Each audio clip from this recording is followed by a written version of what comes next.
Introducing all new, safe, natural relief. A cannabinoid-rich, clarity and focus formula with 17 essential supplements. When it matters most, you've got a job to do. Anxiety isn't an option. Programmed to keep you moving. A product exclusively manufactured for Active Duty RX by Cantech Labs.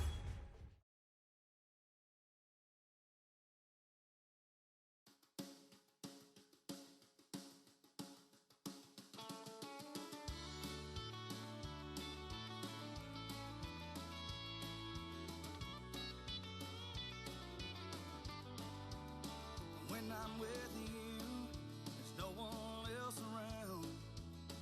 Yeah, I'm so high, gravity can't hold me down. Imagine faith and hope so alive. You got me feeling so good, 'cause baby, you're like the sun flying high on a blue sky, shining bright into the night. The stars sparkling down, yeah, diamonds and gold can't compare to your world. It's somewhere far beyond heaven and earth.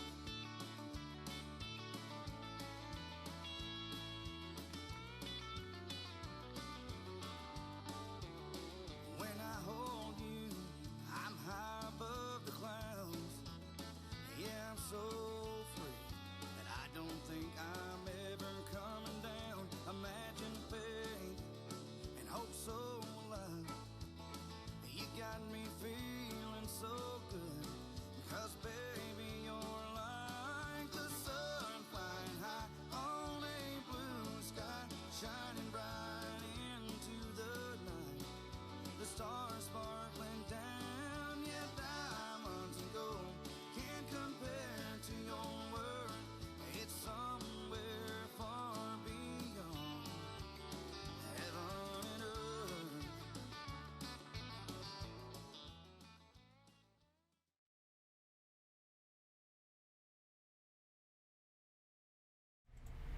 Welcome to Me, Myself, and Liberty. I'm Leslie Nesmith, and I appreciate you joining me today. I want to give you just a second to tag your friends and add people. We want as many people on here as possible because we have really great guests today. DeKoven Riggins is joining us, and he's actually in the process of making a movie, and you, my audience, could be in the movie. You could be an extra, but you'll have to watch and see how you can do that, okay? Also, the OK2A rally is coming up on November 1st, so we want all of our pro-Second Amendment people out there with us. I will be there. And we also have the Let Them Live rally on December 10th, and Dave Green for Congress, he's putting that on, and it's going to be at OCCC, so please join us for that important event. And also, Vaxxed 2, it is now available for viewing here in Oklahoma City, and tickets are available. We're going to show the link for that, and those tickets are going very, very fast. So if you're interested in seeing that, please go to the website, buy the tickets today. That's also going to be a very important film. So tag your friends, get them on here, and I will be right back with Dr. DeKoven Riggins.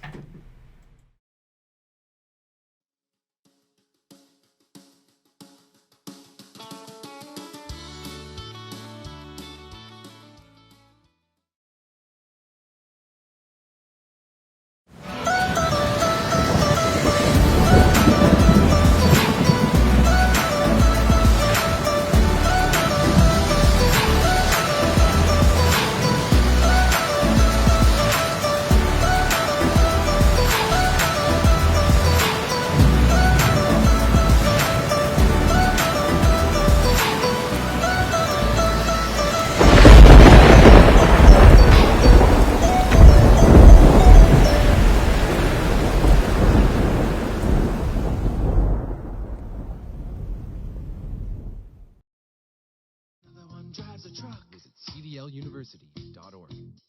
At CDL University, and another success, another one drives a truck. Hey, gonna help you too. Another one drives a Dear Miller, CDL University. For some of you, it's already too late. You're standing over in a dirt field, waiting in line to back a truck, and it's been 3 weeks now. If you're going to do this, do it right. Come to CDL University. Get your CDL.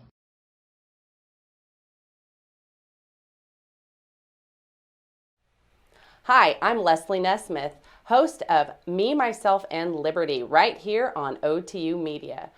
I'd like to ask you to go to www.patreon.com/OTU Media to support us. By going to patreon.com, you are supporting everything that we do here at OTU Media and Oklahoma Taxpayers Unite. We are getting the word out, so join us.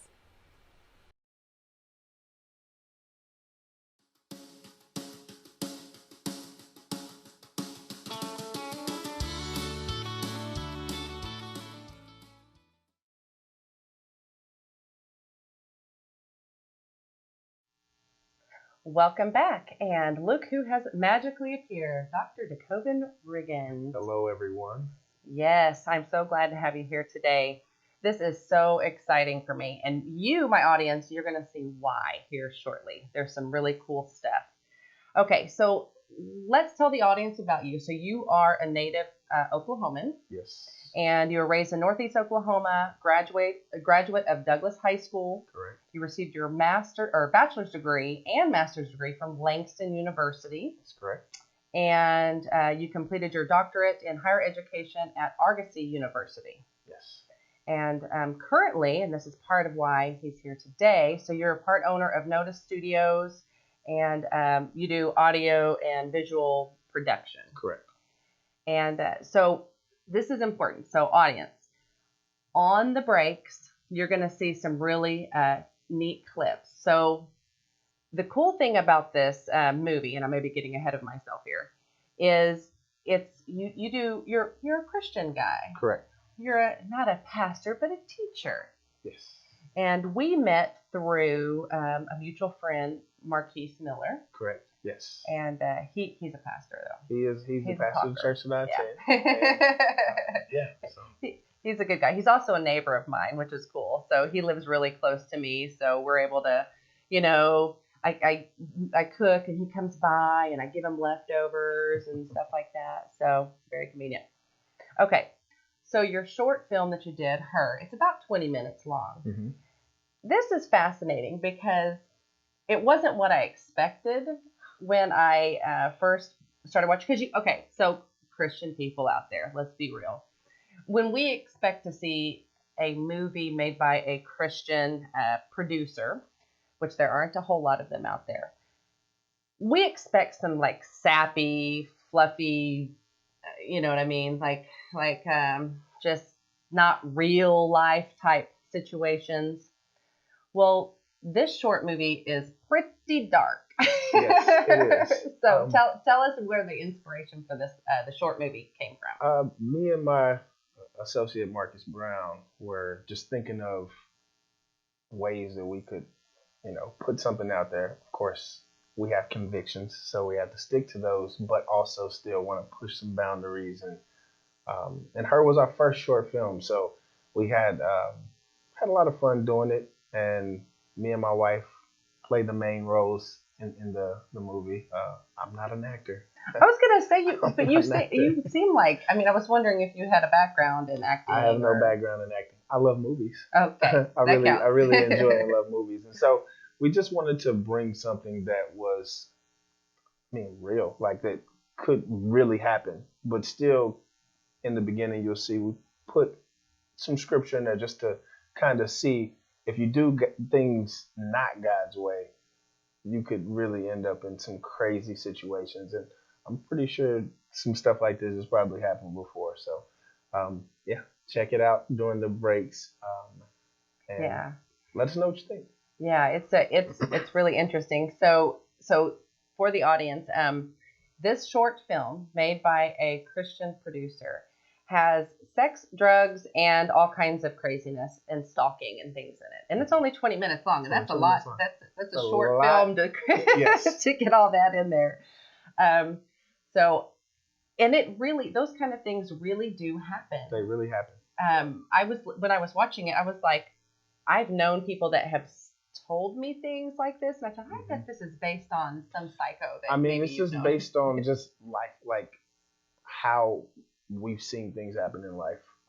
We know that some people a lot of men lately have been brought up on, sex abuse. And so we wanted to take a different route. It would have been really easy for us to say, okay, a man drugs a woman and takes her. Like that's typical. It's like, yawn. Yeah, I've heard that one. So we wanted to make her just kind of the opposite of that, just to give a little shock value. Like, oh, I would expect this from a man, not a woman. Yes. Yeah. And there are some crazy women out there. I know a lot of them, and some of them actually watch this program. So what I'm going to ask those crazy women to do is don't use this as an instructional video. Please don't get any ideas from this. That's not the goal.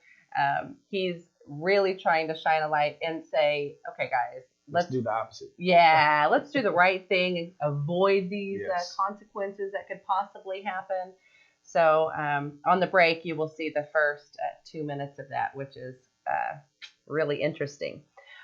Okay, so now we're going to talk about your newest movie. Yes. This is so important. Black Wall Street. Yes. Okay. So if you haven't heard of Black Wall Street, or you don't know the story, because this stuff isn't taught in history books. It's not. I mean, it was just kind of swept under the rug, or if you don't know about it, I encourage you to please research and follow the movie, because he's going to have a movie coming out next year about this very topic. But before we talk about that part, tell the audience about Black Wall Street, what we know anyway, because we know that a lot of information was destroyed and that kind of thing. And so right here in our own backyard in Tulsa, Oklahoma, there, let's say early 1900s, late 1800s, as African Americans were coming out of slavery, they were given land to farm on. They bought land. They began to build a nice community. And as oil in Oklahoma, as we know, is a big thing here, start to come prevalent in the state, you had more people just flocking to the state. And so, and this is all before Oklahoma actually became a state, the communities were being built around the country. And Oklahoma was actually, I think we had the most African American towns in the country at this particular point. And the Greenwood district in Tulsa was, one of the premier in the country. And so around 1921, where the community was thriving, segregation was implemented pretty much immediately. And so in order to get goods and services, the community band together and built businesses. Now, around the 1921 time, you had multiple businesses, hundreds of businesses here in Tulsa, Black owned, Black ran. And of course, tensions were still high because, just back in that time, tensions were always high around the country. And you would have a young man going to work. He would work in the white side of Tulsa, and of course lived in the Greenwood district. He was a Booker T. Washington High School student. I think at that time he probably dropped out and was working to help his family. But one day he went to a building where he would frequently go to use the restroom, and a young elevator operator. They couldn't. Because he couldn't use the restroom just anywhere. There was only one specific place where he could go. He went to this particular building and got on the elevator, I'm assuming as he did multiple times. And we're not sure what happened. Some people say he whistled at the girl. Which would be strange for that time frame. If you understand the context of the time frame, that was a boundary. just Yeah. period, to get on an elevator and whistle at a girl would just be weird. And she was white. And she was a white girl, young white girl. She was about 17 years old. He was 19. But he got on the elevator. She screams, and I'm not sure if she ran out or if he ran out of the elevator. But after that, he was arrested, and rumors began to fly that he assaulted her and that he raped her. And of course, all in the elevator. Yeah. And of course, that incited a mob. And so a small mob came and they wanted to get him from the sheriff. But you had Greenwood veterans, men from Greenwood, who said that, they're going to go protect him. And so they came over to protect. Now, the sheriff at that time turned them away and said that he's safe. He's going to be safe in the prison. But then the mob grew, very large mob. And the men came back. And as they were turned away again by the sheriff, a white gentleman approached one of the black guys, grabbed him, and said, "What are you doing with that gun?" They got into a tussle, and a shot was fired, and a white man was killed. And that began the assault, I would say, on any black person moving at that time. 10,000 residents were left without homes. You had all the businesses burned to the ground, churches burned to the ground. And when I say businesses, we're talking about movie theater, several grocery stores, banks, just anything that you could need in a community, they had it, and it was all burned up. Insurance claims, all denied. None of them got to get their insurance claims provided for them, although they had insurance and they paid for it. They put into law that you couldn't rebuild on burned property, so they couldn't go back and rebuild in the community, although they tried. And they fought it legally, and some still legal battles are still going on today. But it's a story that I feel has not been told much of, and it's kind of hard because a lot of what happened has been buried. Yeah. The newspaper at that time had wrote like a really horrible story about the boy saying that he raped her. You will not find that newspaper anywhere. They removed it. I think there's some pictures of it, but you won't be able to find it because it's been removed from archives and everything else. But didn't it come out that she actually said that it didn't happen or something to that effect? She wouldn't testify. She wouldn't testify against him, which I would assume alleges that nothing happened. And when you watch the movie, you'll hopefully get a good sense of the way that we portray, the way that we think things may have happened. Just, reality mixed with a little bit of imagination. And there's a storyline there. I mean, it's for entertainment purposes, but also to educate. So anyone who does watch the movie and say, that's not what happened, our goal is not to portray exactly what happened, but to give an idea, since there are a lot of details that are just missing. But a lot of people lost their lives in this. A lot of people were arrested. And that land, although they've built certain things in that area to commemorate, it's never going to be what it was. Yeah. So two things that I wanted to say. So one, this is not a political movie. Oh, not at all. A lot of today, everything is politicized. Mm-hmm. And, we've had conversations, and maybe we'll talk about some of this. We have very similar belief systems. Sure. We probably check a lot of the same boxes politically. Sure. But this is not a political movie. Not at all. And then something else I want to say before we go to break is when he was talking about this Black community, this was a nice, a good community, yes. And not just a nice community, but the quality of the buildings and the businesses. And yes. I even read that they had indoor plumbing before the surrounding white areas did, because they were a community and they worked together and they were smart and they did the right things and they were innovative. Yes, these were a lot of educated black men and women, very wealthy. There were millionaires that lived in Black Wall Street. There were a lot of lawyers, doctors. You had a plethora of just good, honest people that lived in this area. And I mean, it's a shame that something like this had to happen. But what we want people to know, one, is know the story.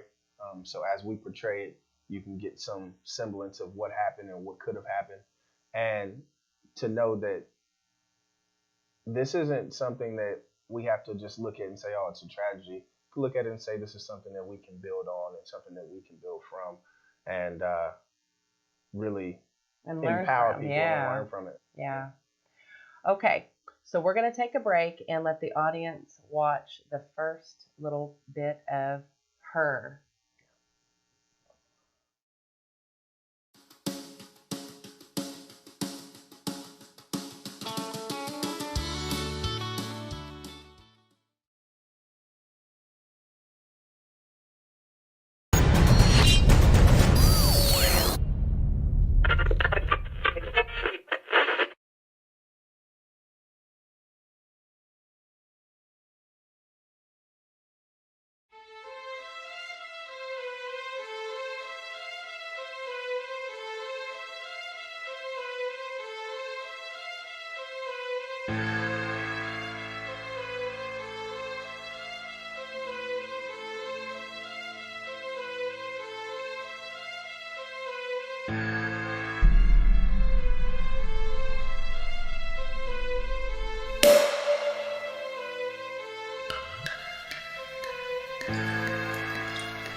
Welcome back to Me, Myself, and Liberty.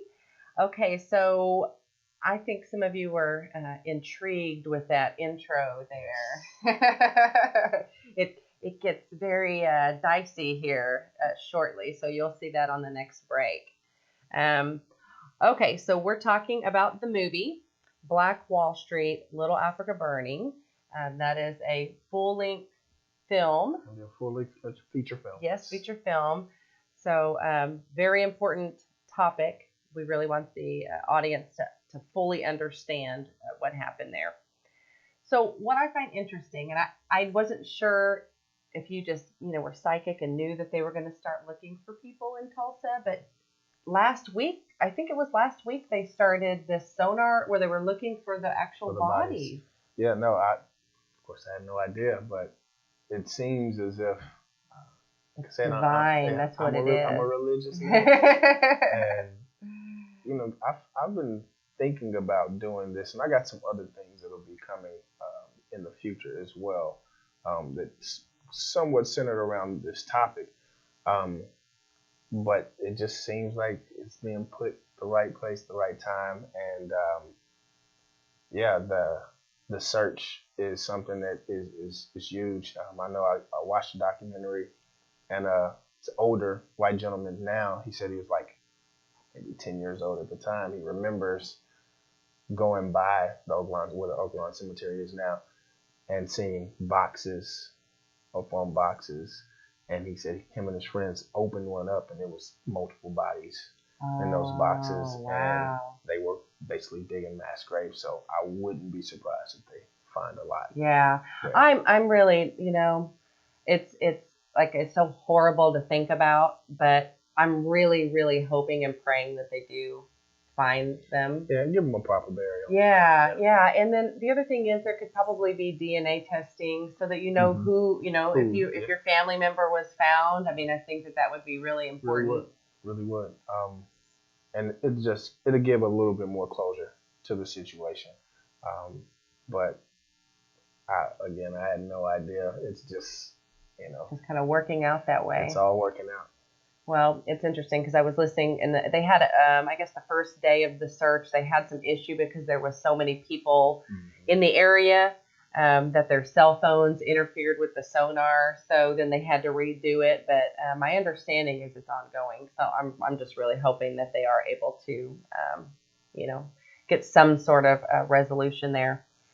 Okay, so tell me about. So you're using local talent. So I wanted to. Okay, talent. so you have some really great local talent, right? Yes, extremely great local talent. Yeah. Yes. So I'm playing a role, and Mrs. Pacey. Mrs. Pacey. Yes. And so I have like 4 lines. So. If my drama teacher, Mr. Winters, out there is watching this, he's going to be like, "Oh Lord, yes, I ditched more classes than I attended. Sorry." So, but I'll do a good job on It's going to be 4 lines. fantastic. Yeah. It's going to be fantastic. And then of course, Mr. Pacey is my husband, Chad. Yes. But another character, you guys, the audience will recognize. Moto is playing Adam Motoset, who is also known as Moto, is also playing a character. Yes, he's playing Milford. Milford Bagley, is the bad guy. Bagley, the bad guy. Yes, he is an antagonist. He's fantastic in the role. He's doing a great job. He's doing a great job. I have enjoyed watching this footage and just watching him interact with the guys. And he's really great on set as well. He just gives pointers and is encouraging. So I really appreciate him. Yeah. It was funny because they were looking for a certain look, or you want this person that's going to just bring this role to life.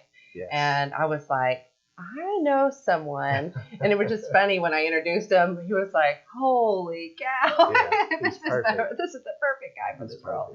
And then some of our other friends of OTU are also in the Josh DeBolt. He is as well as some of our guys from Vibe Land, which is awesome. But let's talk about so Courtney. I thought he was interesting. Does he act? Courtney he's a an poet. Actor? Oh, he's okay. a poet. He's a writer. He doesn't like to say, but he does some modeling. But no, I told him I think he has a great future in film. If he really wants it, I think he's fantastic as an actor, and he brings a lot of energy. Yeah. Well, I thought that he was. I mean, I was like, first of all, he's like strikingly good looking. I was like, hello. But then outside of that, I mean, he seemed very comfortable on the set, and. Well, he's on stage a lot, so he performs. He writes and does phenomenal poetry. I think he just released a book. Oh, okay. So he's a writer. We can plug his book. Yeah. Do you know it? Do you know what it is? I can look it up and I can get it for you. But he just released it like a couple of days ago, I believe. Okay. And we'll have to. We'll get the name on the next segment, and then we'll plug his book for you. But yeah, he's really good. Another one, I think, Daquan Urban, which is playing the role of the young man who gets in trouble for the whistling or whatever happened with the girl. And he's a cutie too. I think they just look like they should be actors. And like he's really good as well. Actors. He's another poet. Mm-hmm. He does writing. He's attending UCO at the moment. Mm-hmm. Courtney is a OU graduate, so they Oklahoma. Now, wasn't Daquan in a cat talent show or something? Yeah, he did UCO's homecoming recently. Presented some original poetry.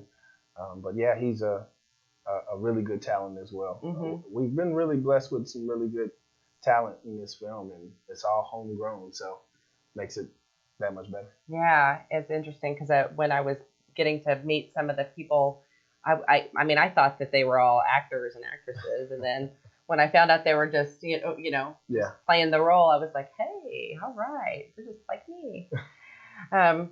Okay, so I guess how you found them is just these are people that you know. People that I know. Okay, in the community, that kind of thing. In the community, and then maybe through the church, knowing you and contacts. That's true. Yeah. So I mean, it's come together really well. A lot of people who've been on camera, not necessarily just acting. I think Daquan's done some small acting roles here and there, but not on. He hasn't been on the track to I'm going to be an actor.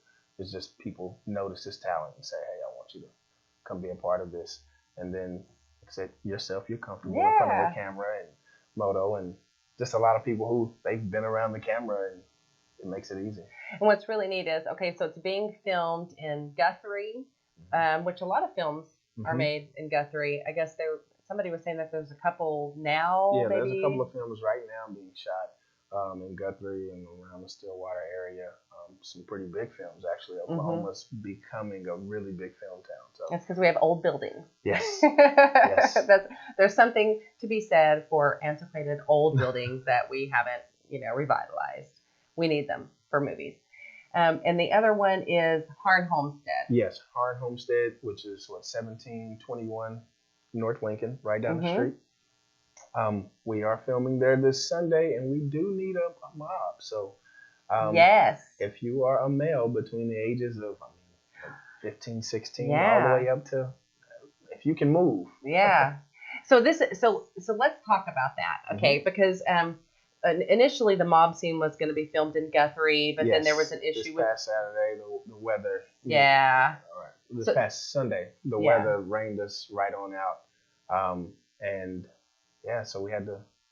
So you had to, but the good thing about it is, so I had gone on social media and I'm looking for people. Okay, so how do you say in today's world? Think about how everything is politicized and everything, and everybody's like hypersensitive to everything. I need a white mob. I know. I'm like, I need a white mob. So I'm like, how do I word this? Like, I'm normally pretty good with like thinking of creative ways to say things delicately. Yeah. So I'm like, so we're doing this film about Black Wall Street, and I'm like, we need a white mob.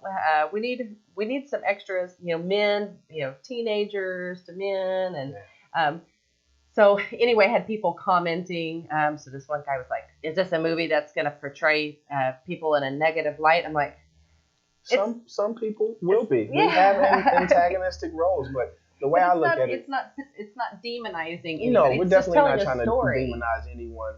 The way I see it is, this is a part of history, and you get to be a part of that history. That's right.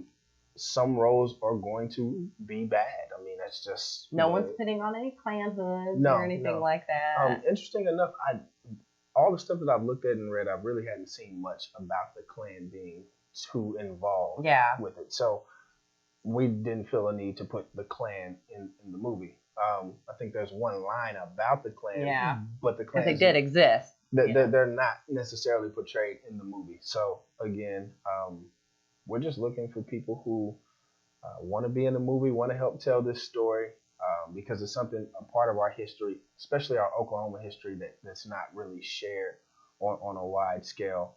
And I would say that this movie is more of a love story than about the hate. Yeah.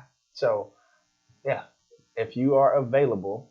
And what should they wear? So this is another thing, because. So you could wear overalls, I guess jeans, usually, or slacks and a Like a button-down shirt, button-down right? shirt with maybe some suspenders if you have them. If you don't, uh, no worries. But this will be a scene filmed at night. So if you are available this Sunday around 6 p.m., we're going to start meeting at Harn Homestead, 1721 North Lincoln Boulevard, and we're going to bring the 20s back to the Yes. 21st century. I'm telling you, if you're interested, somebody had posted that Goodwill had like a dozen pairs of overalls for like, I mean, they're like $3 a piece or something. But just look up 1920s menswear, because guess what? There were all types. I mean, the people that would be in this mob would have been everyone from the, possibly the rich to the poor, to the oil worker, to the maybe the people who worked on, in offices and that kind of thing. Yeah. So if you have, if you can be there and show up, we really, really need you. And I don't think there's any risk of having too many people. No, there's definitely not a risk of having too many people. You won't necessarily have any lines.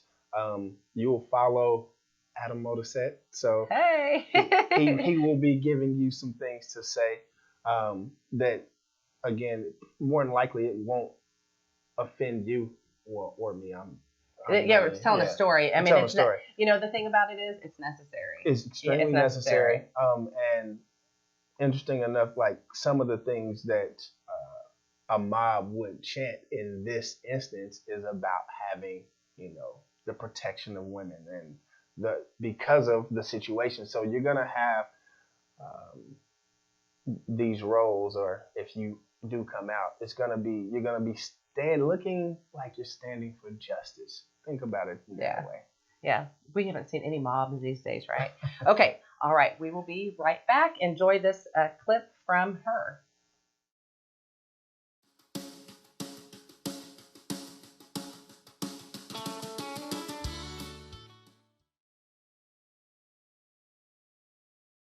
Work, silly. What thing? You need to let me go. Love, silly. I mean, I love you too. Now, just untie me so we can go talk about it. You're lying. But that's okay. It's okay. Because I love you. So you enjoyed it then. Look, Nikki, her, whatever you want me to call you. I suggest you answer the question yes or no. Did you enjoy our date? If I say yes, will you let me go? Just be honest. Yes. You're lying. This is exactly why we couldn't ever be in a relationship. That's why you just a booty call. Because you just so all over the place all the time.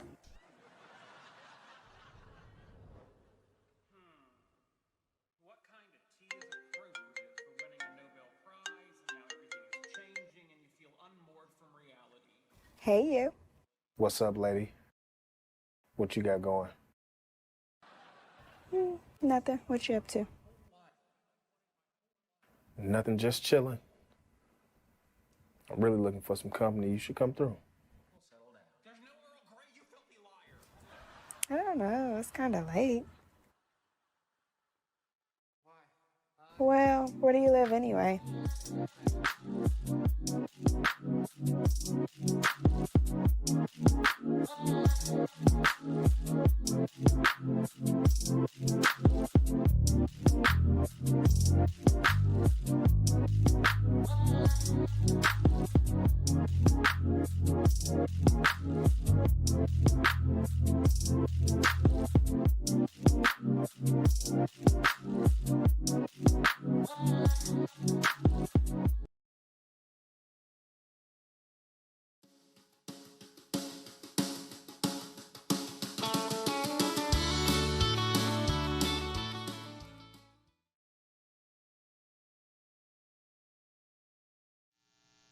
Welcome back. Okay, so you got to see another 2 minutes of her.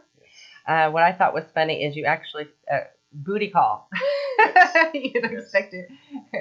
Yeah, had to bring it on back. It's old school saying. But I really think it depicts kind of the thought process of that really, I mean, that's today. real conversation. Yeah. It is. I mean, anybody that's, been around or had your eyes open at all. I mean, Yeah. that's a reality It's of reality. what happens. Late night call, come over, Uh-huh. and I think her thinks she got tired of it. And not, hey, women, do not use this. But she got tired of it. Yeah.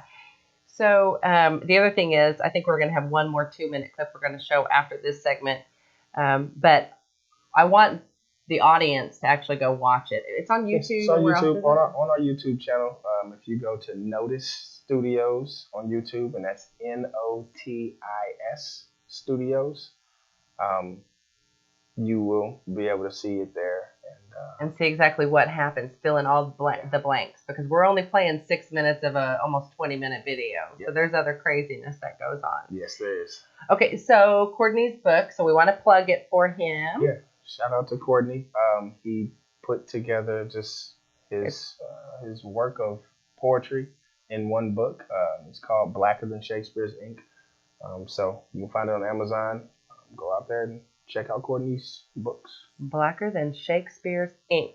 Okay, so we want to see lots of sales of his book. Yes. Okay, so I want to remind the audience where to be at 6 o'clock on Sunday, the 27th, which is my son's PM. birthday. Happy birthday. birthday, Dylan. Happy early birthday. And, let me say this too, okay? Happy anniversary. So yesterday was my anniversary. Happy my anniversary. husband. Yeah. Yes, I saw that. Yes. You'll have to go on my page. I don't know if you, I'm not going to talk about it here, but I talked about how we met. Okay. I'm going to go check it out. It's really, let's just say that the words hooker shoes are in that post. It's pretty funny. So, happy anniversary again. Yes. And okay, so where do people need to be on Sunday? So again, Sunday at 6 p.m. Come to Harn Homestead, right here off Lincoln, 1721 North Lincoln Boulevard, and just come ready to have a good time acting and being in a film. And then you can say, I've done it. I've been in a film. I'm in a movie. Check that box. Check like that if box. It's on your bucket list. Yeah. So, and please share this. Tell people about it, because like we said, we can't have too many people. Can't have too many. We need as many as we can get. White people. White men specifically.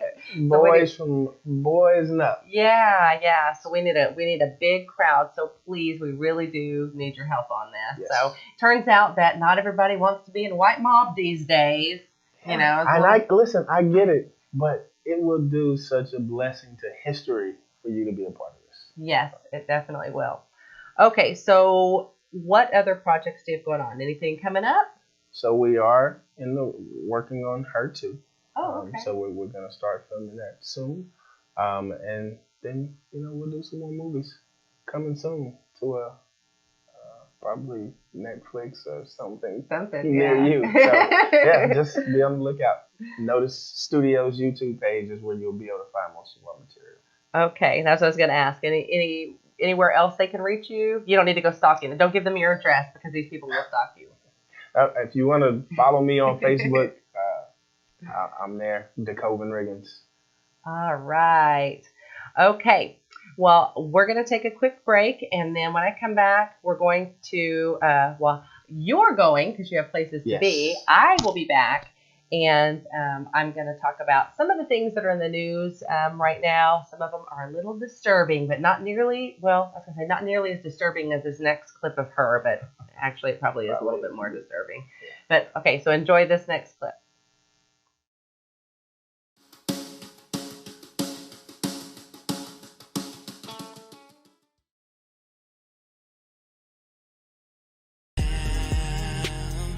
We ain't never been caught from the same photo, no. And that's a vivid depiction, settling in while I'm dropping the hitching. I'ma stay in the kitchen, flicker the wrist like I've been in the mischief. Plenty of reasons for quitting, like my name's Hillary Clinton.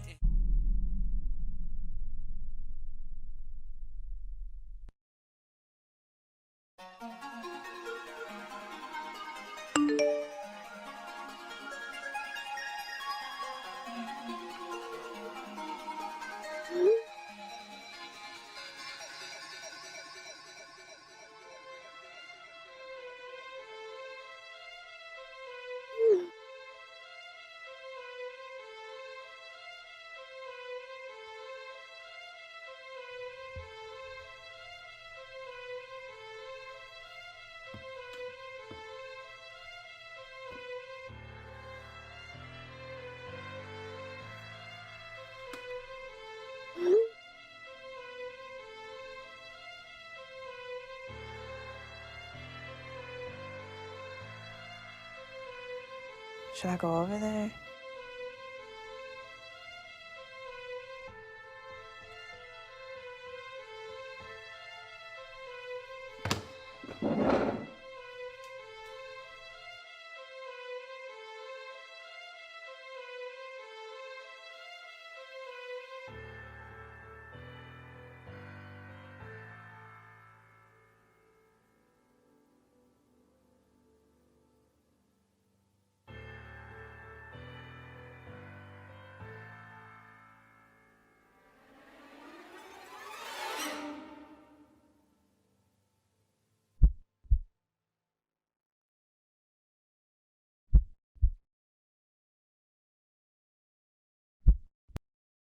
Introducing all new, safe, natural relief.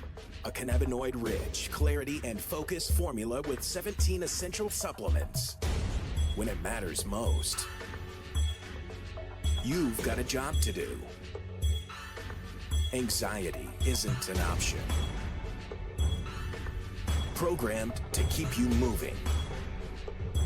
A product exclusively manufactured for Active Duty RX by Cantech Labs.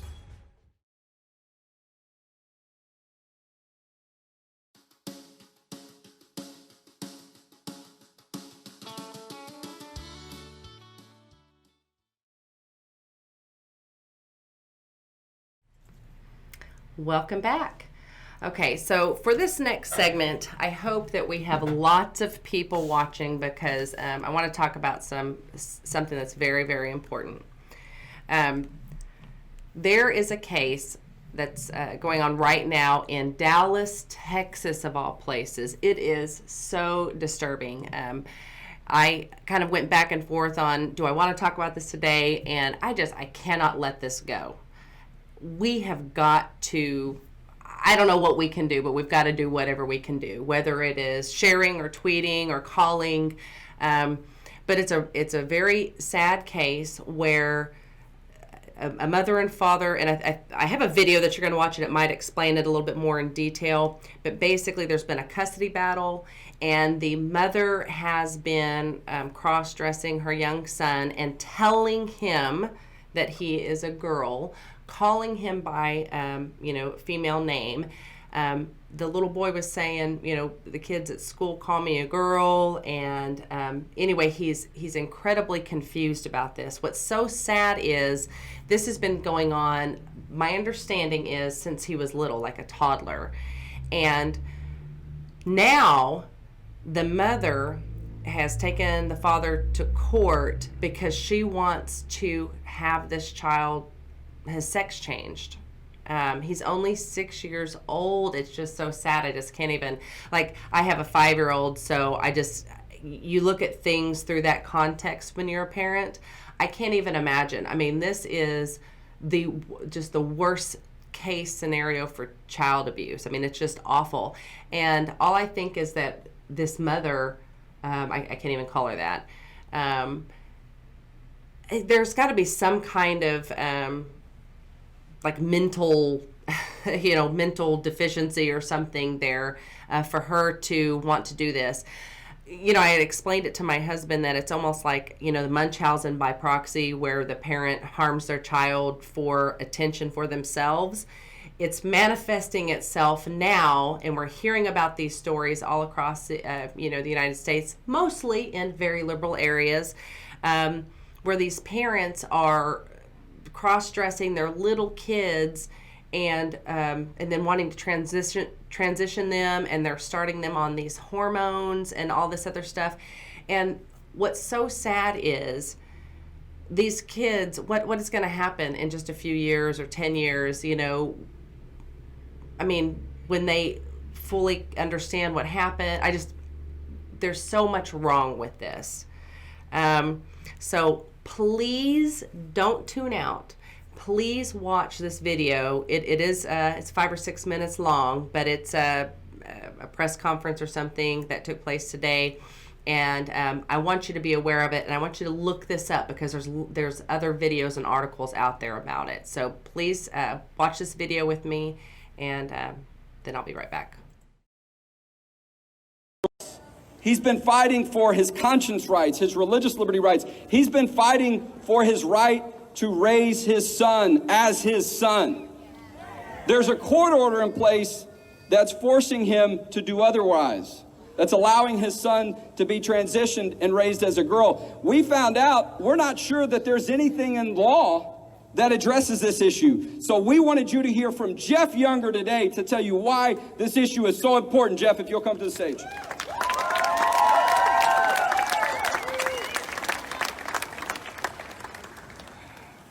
Fellow Texans, I'm an Orthodox Christian. We've just gone into Great Lent. We're approaching the holy days of Easter.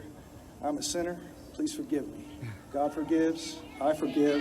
May God forgive us all. Is that better? All right, get your phone out. Go to savejames.com and follow along with this. You're not going to believe half this. You're going to have to check it out. 6 years and 10 months ago, the good Lord gave me 2 sons. I named them James and Jude after the brothers of Jesus. They were baptized and dedicated to a life in Christ. My ex-wife, Ann Georgelis, she's a pediatrician in Capel, Texas, divorced me. She got primary custody of the children. And starting around the age of 2, she began saying that James was really a girl. My son started telling me that he had a girl's brain in a boy's body. When he got older, Ann Georgelis registered my son James in school in the Capel School District, Pinkerton Elementary. He's known there by a fake girl named Luna. He uses the girl's bathroom. He wears a dress. All of his authority figures tell him he's a girl, except me. Yet James has never, not once, ever, come to me and presented it to himself as a girl. He's always a boy with me. He's a normal, roughhousing boy. In fact, his favorite activity is wrestling and boxing, and he's a darn good boxer, I'll tell you that. Now, Ann Georgelis also enrolled James when he was 5 years old into a clinic, the Genesis Clinic. And they do sex change operations on children in Dallas, Texas. I see some of you don't believe that. Get your phones out. GENECIS Clinic in Dallas, Texas. And you'll see pictures of children they have done sex change surgeries on. He's on something called the Dutch Protocol, and it's a 3-step walk to hell. Here's how it works. Number 1, they socially transition the child. They've already done that to my son. He's presented as a girl to the world when he's with his mother, although he's always a boy with me. Number 2, they suppress puberty with extremely strong hormone drugs that castrate males, make them infertile, and halt the growth of their sexual organs. That can happen as early as 8 years old. My son's got about 2 years, and I'm struggling to make this practice illegal in the state of Texas. As early as 15, he can be surgically transitioned. They will remove his penis, create a fake vagina. He will be condemned to a life of banishment, despair, and up to, depending on the stats you look at, up to 60% of post-op transsexuals commit suicide. That's the life Ann Georgelis has in mind for my son. I've resisted it with everything I have, all my money, all my time, everything. So she went to court. She filed a motion to effectively terminate my parental rights. Here's what she's asked the court to do. Jail me if I say James is a boy or present him as a boy to any of you. To jail me if I refuse to attend transgender ideology education classes or if I fail to satisfy the transgender instructor of that class. And I assure you, I would never satisfy such an instructor. Jail me if I use male pronouns for my son or allow others to do so. She also asked the court to jail me if I don't pay for all this, because currently in the state of Texas, that's all considered medical child support, and I'll go to prison for it. I'm currently under court orders, temporary orders, and injunction from the court that prevents me from presenting my son as a boy to anybody who's ever known him as a girl. They have also issued prior restraints on my parental speech, and everyone here should know prior restraints on speech are totally unconstitutional. The federal courts are virtually unanimous, going all the way back to the founding of this country on that. I cannot try to convince my son that he is a boy. Now that means I've been unable to teach him traditional Christian teachings on sexuality and gender, and I can't let him go to Sunday school because in my church, pretty much like yours, we teach this as just men and women. Now they want to keep all this secret. They've tried to use gag orders on me. They've tried to seal the court records. They've enacted those prior restraints. Psychologists have threatened me with losing my child if I dare to go public with this and tell you my child's real name is James instead of Luna. But you need to know what's happening in the darkness. This is happening in family courts all over the state now. My son's just the tip of the spear. So we need to fight this. And they're coming for my son, that's for sure. It won't be long before they're coming for your children. If you go to SaveJames.com, you can see lots of quotes from parents where they got this stuff at day camps, summer camps, daycare, and at school. It's coming. I'm telling you, it's coming. Well, thank you for listening, caring. Please pray for my son. His name is James Damianos Younger. Please visit SaveJames.com for more information and help us stop this outrage in Texas.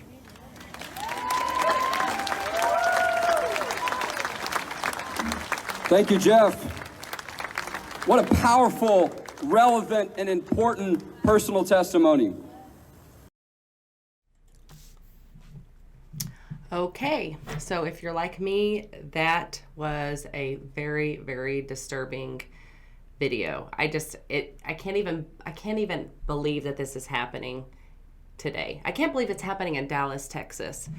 I've been sent several links and things from people about some of the undercurrent that's happening here, some of the other people involved in this, the judge specifically, and please speak out about this. If you are, I don't care where you are, please share this story. Go to, I think it's SaveJames.com. Is that what it was? SaveJames.com, and share this like crazy. Think about this. This little boy he's 6 years old. I mean, this is not a decision that he is making. His mother, there's got to be some, I know that not everybody who watches this program, you may not be Christian, you may be, agnostic or atheist or whatever, but there is pure evil behind this. You cannot tell me that this is not just pure evil. So please go to SaveJames.com and share it like crazy. Do anything you can. I think maybe they might be raising money to pay for expenses and that kind of thing too, but please do what you can with this, because I just can't believe this is happening. Okay. I do want to remind you that the OK2A rally is taking place on November 1st, and it's at 10 a.m., I do believe, but go to the the Oklahoma Second Amendment page, OK2A page, and the information will be there. There's also the Let Them Live rally on December 10th, and this is at OCCC. And Dave Green for Congress is putting that on. I think it's a great cause. And Star Parker is actually going to be the speaker there. She wrote the book, Uncle Sam's Plantation, and I've invited the audience to read it with me again. I've read it. I'm going to read it. I'm reading it again now. But I'd like to have a couple people on to discuss it. But it is a great book. And then also Vaxxed 2 is coming to Oklahoma City, and you can buy tickets. They are going fast. My understanding is they'll be sold out pretty quick. So if you want to see that, please go to the link that we shared and buy your tickets. All right, everyone, I will see you next week.